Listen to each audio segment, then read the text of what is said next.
This is me loading up on butter at the grocery store because in the next 10 days I'm going to eat 100 tablespoons of butter to see what all the saturated fat will do to my blood. Hello health champions! Today we're going to talk about fat in the blood, also known as triglycerides, and about the blood work that I did before and after eating 100 tablespoons of butter in 10 days. And I did this because I wanted to see what would happen. We keep hearing about how bad fat is, how saturated fat will clog up your arteries and increase your blood fats and cause insulin resistance and diabetes. So I wanted to do something sort of extreme just to see what would happen. I went and looked at some of the websites about how to get answers, what causes high levels of fat in the blood. And the answer was pretty straightforward. Most people have high blood fats because they eat foods with too much fat. And they say the reverse is true also. How do you treat this? How do you undo high levels of blood fats? And that is, of course, the best way, the number one way is to eat less fat. And here's what I ate during the 10 days. 1,420 grams of butter. But of course, you have to eat some other things as well. So I ate some meat and some fish and eggs and lots of vegetables with that. But all in all, I ate 2,200 grams of fat or 220 grams of fat per day. And most of that was saturated. 1,170 grams of saturated fat. So that saturated fat accounted for 42% of my total calories. Now, if we check with some general guidelines, they typically come in around 10% of saturated fat. And one in particular, the American Heart Association says that we should eat no more than 5% or maybe 6% of our calories from saturated fat. So basically, I ate a little more than 8 times as much saturated fat as you're supposed to. And I was thinking, that really has to create some damage, right? And I agree with them that high blood fats are not a good thing. High blood fats can cause problems. Heart disease and pancreatitis, diabetes, strokes, and obesity are associated with metabolic problems where we see high blood fats. The question is this caused by eating too much fat? Now, in a little trial like this, there's 3 possible outcomes. Either my blood fats would go up, as the standard model would predict, and if that's true, then it seems like the standard model is pretty much correct, that we should listen to that and we should follow that. However, if my blood fats would go down or stay the same, then we worry that there's something seriously wrong with that standard model, or at the very least, that it is incomplete and doesn't really account for all the variables that matter. Now, please hear me when I say that more isn't better. And just because I had certain results doesn't mean that you would have those same results. You need to understand the mechanisms and the things that I will talk about and apply them in your case so that you can have an outcome that you want. Eating 100 tablespoons of butter is not something that you want to do long term because it is too limiting. It's called a stunt, and I did it to hopefully get some people's attention so that we can start thinking and questioning some of the guidelines. Which ones are true and which ones do we need to modify? And when it comes to fat and lipids in the blood, we need to understand, how does it work? How does the body transport them? How does the body regulate them?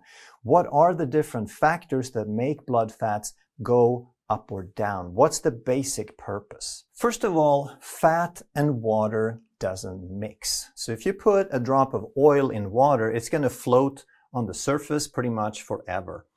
And the same thing holds true in the body. The blood is mostly water, so we can't just put the fat straight in there because it would clump together and it wouldn't go anywhere. So in the body, there's something called lipoproteins, where we have proteins that carry the lipids. And they look pretty much like this. This is a lipoprotein.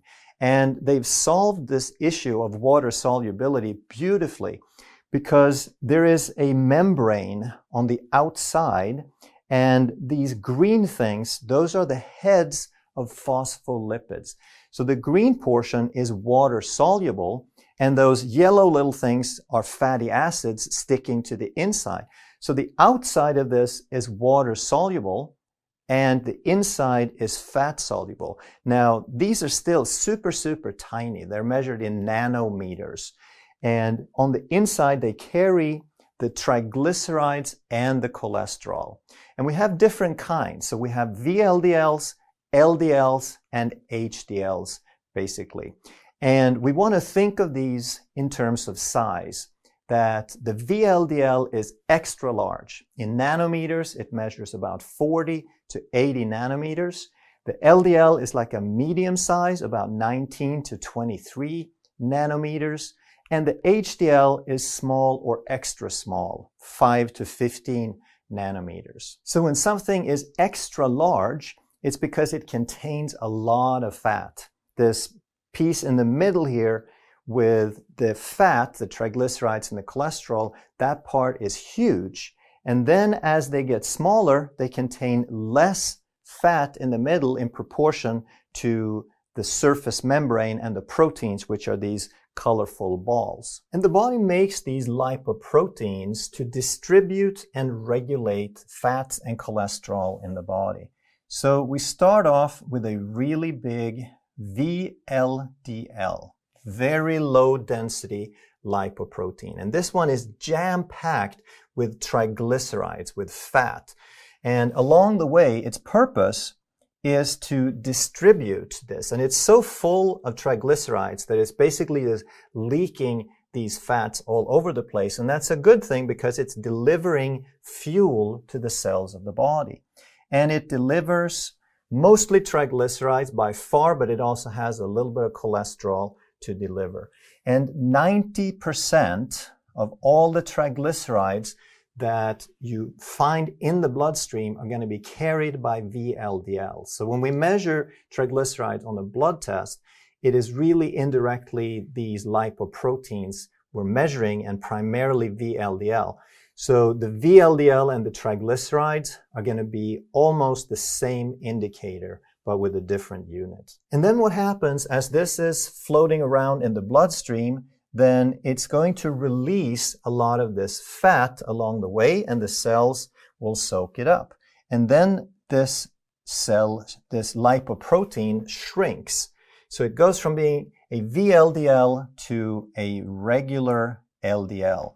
And at this point, it's going to be about 21 to 23 nanometers. It's still going to be a good size. It's medium, but it's on the large size.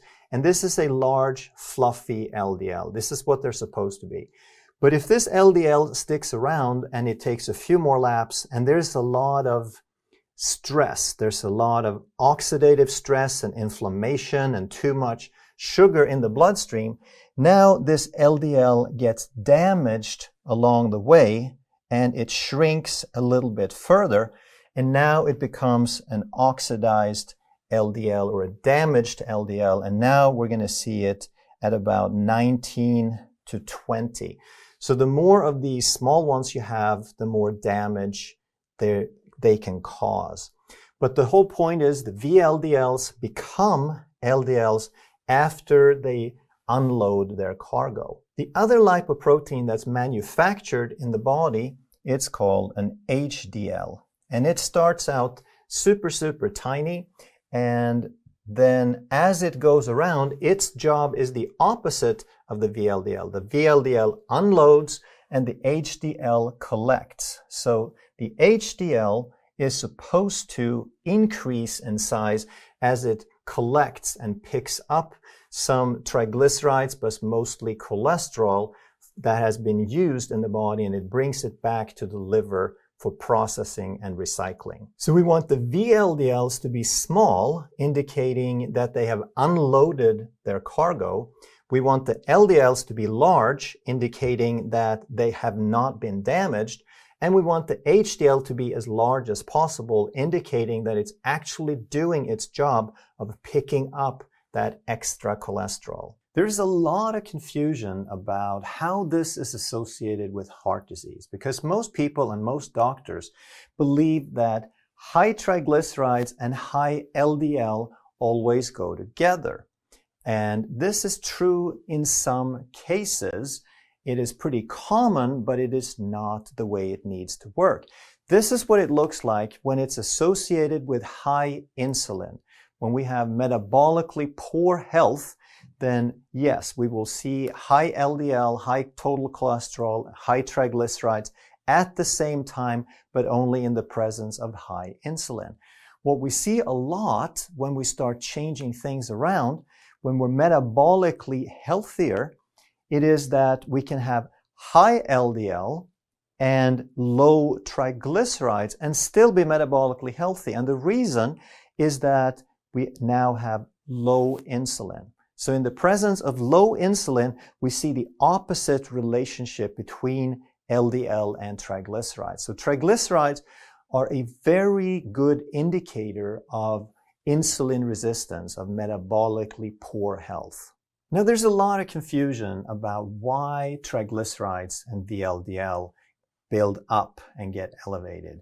And the number one reason, and really the only reason that they build up, is that they are not being used. The body makes them for a reason. They're there to provide fuel, but they're not being used up because there's too much of something else that has to be used first. And here's how this works.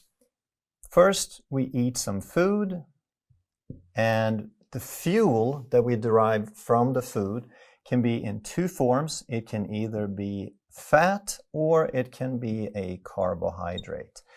And if we eat the fat, now it can go directly into the bloodstream and it floats around as fat or triglycerides like we talked about, and it can be available as fuel for the cells, needs no conversion. Or we can eat carbohydrates, and this carbohydrate gets into the blood faster. That's what carbohydrates do, and they raise blood glucose. And if I had a penny for every time I heard that carbohydrate or glucose is the preferred fuel, I'll be very wealthy. But it's not that it's the preferred fuel, it's the fuel that has to be used up first, because high blood glucose is dangerous to the brain.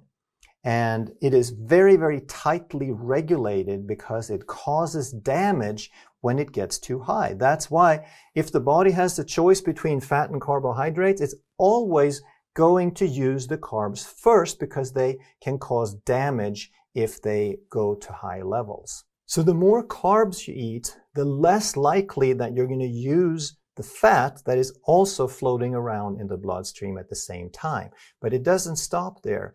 You can use some of the glucose, some of the carbohydrates you can use in the moments. You can store a little bit, but most of it has to be turned into fat. So you eat the carbohydrate, becomes glucose, and then that turns into fat. So now we have two sources of fat. We have the fat we ate and the carbs we ate. They both float around as fat, except we have to use the carbohydrates first. So there's no reason we can't ever get to the fat. But there's one more factor that makes this situation even worse. And that is once the carbohydrate is inside the bloodstream, it needs some help to get that glucose into the cell. And there is a hormone called insulin, and that opens the gate between the bloodstream and the cell to let that glucose in. So short term, that's fine. But if we eat a lot of carbohydrate, then this insulin is going to be chronically elevated because it's always trying to get that glucose into the cell. So now the insulin is pushing it into the cell, but it also is preventing that fat from being used up. So now we have, on so many levels, it's difficult for the body to use that fat, and that's why it builds up.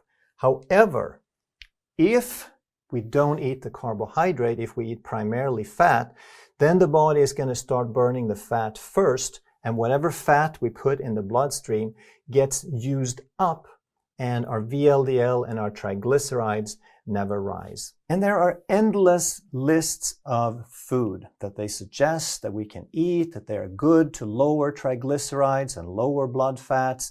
And I'm not even going to go through all these. There's dozens on this list, and there's hundreds on various different lists. But what I want to point out is that these foods seem very, very random. We don't get any explanation as to why these foods would do that. What do they have in common? So I want to ask why. What is it that these foods are supposed to do? And here's the answer. If they don't raise glucose and if they don't raise insulin, then they're okay. They could be beneficial for other reasons if you don't have a glucose or a triglyceride problem. But if you put it on the list to lower triglycerides, that's the only thing that you're concerned with. How is it going to affect glucose and insulin? So here's what I ate during these 10 days. I kept a spreadsheet, and I had 78% of my calories from fat, 15% from protein, and 7% from carbs. So the standard model, the general wisdom of the day, would say, it would predict that my triglycerides would go way up because I ate so much fat, almost 80%. And that would also be reflected in the VLDL. We're going to look at both markers. And then it would predict that my insulin resistance would increase, because that is what they say. And also that because fat is such a strong contributor to obesity, then I should also gain some weight. And here's what happened to my insulin resistance markers.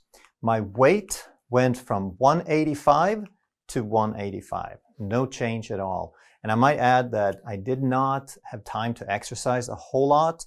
I did a few push-ups, I went for a couple of walks, but that's about it. My glucose started off at 95, and after 10 days, it was down to 84. My insulin started at 3.5, and it went down to 2.8. And I might add that an ideal range for insulin is between 2 and 5, whereas a diabetic is going to be more on the range of 25 to 30. And if you calculate something called HOMA-IR, or homeostatic model assessment of insulin resistance, you're taking into account the glucose levels, but also how much effort, how much insulin it takes to keep the glucose levels down. So you multiply the glucose by the insulin, you divide by 405, and an ideal number would be somewhere around 1. So anything from 0.5 to 1.5 would be ideal and very insulin sensitive. And I started out at 0.82, and after 10 days of eating butter, I was down to 0.58. Even though we're supposed to increase insulin resistance with saturated fat. And I ate 8 times as much as I was supposed to. Again, nothing I recommend, but obviously does not have that predicted effect of worsening insulin resistance. And then let's look at normal and healthy levels of triglycerides. So these numbers come from Kaiser Permanente. That's an insurance company that insures people. They look at various different risks, and they know that if people have high triglycerides, then they're very risky to insure. They say that optimal for an adult is less than 100 milligrams per deciliter. And then they also say that younger people, like teens, would be less than 90 and preteens would be less than 75. So the general idea is that these numbers naturally and normally go up as we age. But I would rather say that younger people have less because they haven't lived long enough to get clogged up and congested. Whereas if you keep burning through the fat that you eat by keeping insulin down, there's no reason we shouldn't have these low numbers all the way through our lives. And they also say that a normal risk, not optimal or ideal, but just kind of average normal, would be 150 to 199. But keep in mind, most people are metabolically challenged these days. They have some degree of insulin resistance. So let's take a look at my numbers. And again, optimal is less than 100. So I started off at 56. And after eating butter, after stuffing my bloodstream with saturated fat for 10 days, it was at 54. And again, these triglycerides are carried by the VLDL, so we confirm this finding. The lab range would be 5 to 40, with anything over 20 being way too high in my opinion. And I started off at 9, and after 10 days with butter, I was still at a 9. So I think we need to challenge the standard model a little bit and understand that it's not about the fat, it's not about the saturated fat. It is how high we're driving the insulin with the other foods we're eating at the same time. I think Mark Twain says it best. What gets us in trouble is not what we don't know, it's what we know for sure that just ain't so. And we've heard these things so long that they become truths, even though it may not be so. So keep in mind, we want to focus on the key factors. We want to look at insulin and VLDL when it comes to understanding fat in the blood.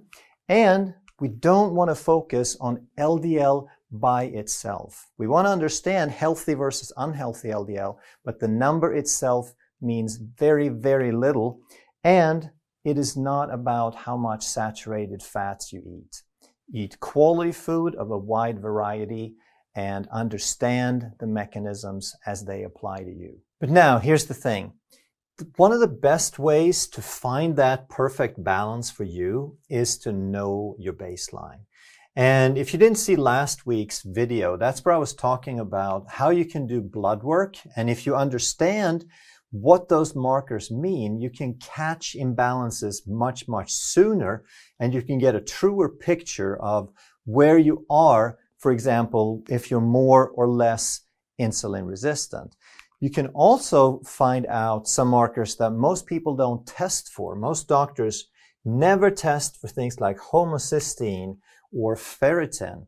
And if homocysteine and ferritin are high, then you can actually aggravate insulin resistance. You can promote insulin resistance simply by those two markers being elevated. And because most people have no idea, and unfortunately most doctors have no idea, I'm about to launch a blood work course where I'm going to teach over 8 weeks and help you understand your blood work so that you can truly take charge of your own health, get some blood work and understand what it means so you can get a baseline, make some changes, and then monitor the results and understand it better than you ever have before. So if you check out the links down below, they'll take you to where you can find out and learn more about that course. If you enjoyed this video, you're going to love that one. And if you truly want to master health by understanding how the body really works, make sure you subscribe, hit that bell, and turn on all the notifications so you never miss a life-saving video.